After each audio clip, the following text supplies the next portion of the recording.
Assalamualaikum warahmatullahi wabarakatuh.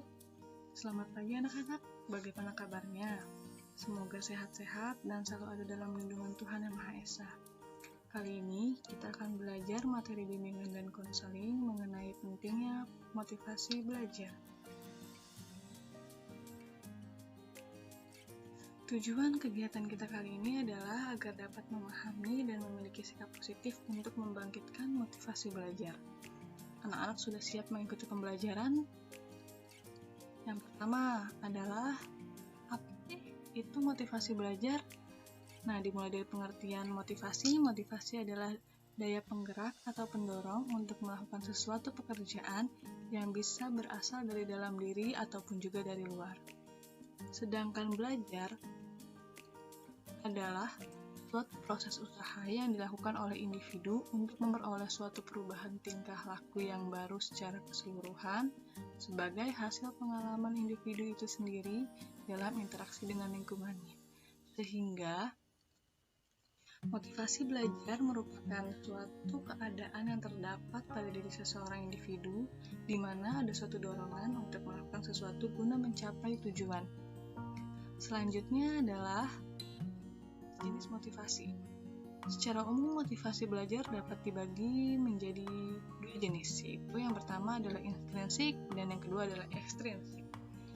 Intrinsik adalah motivasi yang terjadi atau berfungsi tidak perlu dirangsang dari luar, karena dalam diri setiap individu sudah ada dorongan untuk melakukan sesuatu.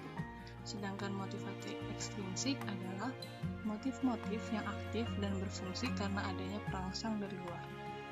Next, apa sih faktor-faktor yang mempengaruhi motivasi belajar itu?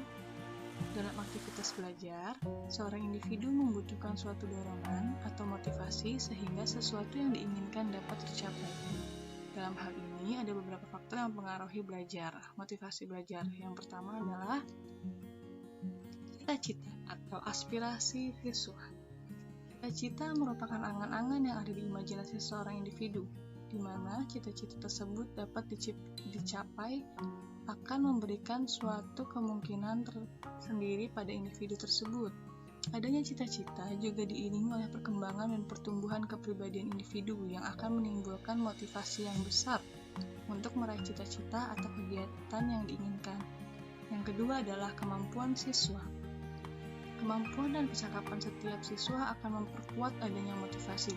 Kemampuan yang dimaksud bisa kemampuan membaca, kemampuan memahami, sehingga dorongan yang ada pada diri siswa akan semakin tinggi.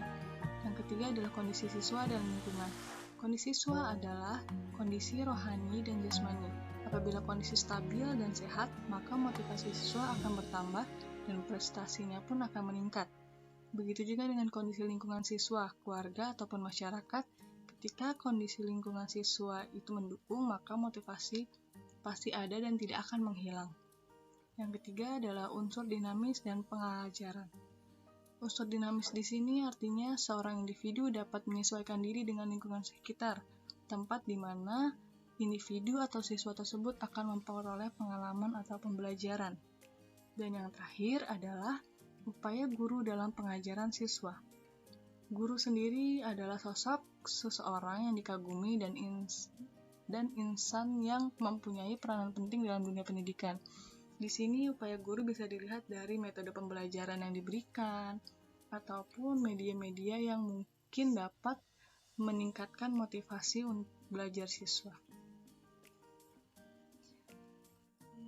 Untuk bentuk-bentuk motivasi yang sering dilakukan di sekolah itu terdapat 5.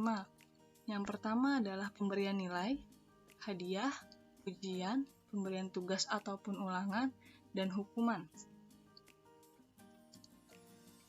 Nah, itu tadi adalah penjelasan materi tentang pentingnya motivasi belajar. Semoga kalian dapat menumbuhkan sikap untuk membangkitkan motivasi belajar kalian, sehingga dapat mencapai hasil belajar yang memuaskan. Mudah-mudahan materi ini bermanfaat untuk kita semua. Kita bertemu lagi pada pertemuan berikutnya. Saya akhiri. Wabillahi taufiq wal hidayah. Assalamualaikum warahmatullahi wabarakatuh.